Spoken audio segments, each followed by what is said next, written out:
Hello bachcho, let's see this question. The question says the apparatus shown consists of three temperature jacketed 1.642 liter bulbs connected by stopcocks. Bulb A contains mixture H2O gas, CO2 gas and N2 gas at 27 degrees centigrade and a total pressure of 570 mmHg. Bulb B is empty and held at a temperature of minus 73 degrees centigrade, and bulb C is also empty and is held at a temperature of minus 193 degrees centigrade. The stopcocks are closed and the volume of the lines connecting the bulbs is 0. CO2 sublimes as minus 78 degrees centigrade and N2 boils at minus 196 degrees centigrade. Neglect the volume of the solid formed.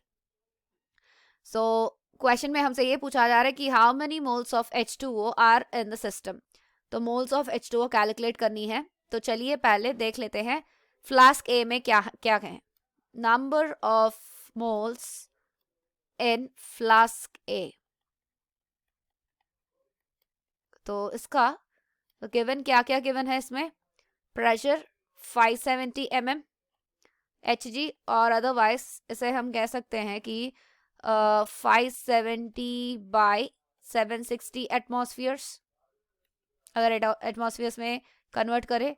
Volume दी गई 1.642 litres और temperature दी गई 300 kelvin which is 27 degree centigrade. तो PV is equals to NRT apply करते हैं इस पर. Moles calculate करें that is PV by RT. P दी गई 570 बाई 760 इंटू 1.642 इंटू यहाँ पर R 0.082 इंटू टेम्परेचर 300. तो यहाँ इसको कैलकुलेट करते हैं तो हमें निकल आएगा 0.05 मोल्स. तो टोटल मोल्स कितने 0.05 मोल्स. तो यहाँ पर इसका मतलब जो ए वाली फ्लास्क में हमारे पास क्या क्या थे. Moles of nitrogen, moles of carbon dioxide और इसके साथ भी मोल्स ऑफ वाटर. तो इसको कुल मिलाकर हमें मिली 0.05 मोल्स. तो क्या होगा कि अपॉन ओपनिंग इसको अगर स्टॉप को ओपन करते हैं तो क्या होगा कि गैसेस डिस्पोज हो जाएंगे. तो फ्लास्क ए में क्या होगा कि कार्बन डाइऑक्साइड एंड नाइट्रोजन मिल जाएंगे. मतलब number of moles of carbon dioxide plus number of moles of nitrogen. So ये इक्वेशन 1 बन जाएगी. तो फ्लास्क बी में क्या होगा कि कार्बन डाइऑक्साइड, नाइट्रोजन और वाटर दोनों मिल जाएंगे, मतलब तीनों मिल जाएंगे. तो इसका NCO2 plus NN2 plus number of moles of H2 वो होगी. तो ये इक्वेशन 2 बन गई हमारी. तो इसके बाद क्या होगा कि हम अगर इस दोनों इक्वेशंस को सब्सट्रैक्ट करें तो हमें मिलेगा number of moles of CO2 plus number of moles of nitrogen plus number of moles of H2O minus number of moles of CO2 plus number of moles of nitrogen which will be equal to number of moles of H2O. तो ये flask A में होगा कुछ ऐसा. तो पूरा दोनों flask में कुछ ऐसा कंडीशन होगी. अब हम कैलकुलेट करते हैं फ्लास्क ए में कितने मोल्स है और फ्लास्क बी में कितने मोल्स है. टोटल मोल्स अगर कैलकुलेट करेंगे तो हमें मिल जाएगा मोल्स ऑफ H2O के. तो यहाँ पर अगर देखें रिएक्शन तो in flask A, if I write here in flask A में क्या होगा कि नंबर ऑफ मोल्स अगर कैलकुलेट करेंगे तो 0.21 into 1.642 PV is equals to NRT formula use कर रहे हैं हम यहाँ पर. 0.82 into 300 that will be equal to 0.014 होगी फ्लास्क ए में.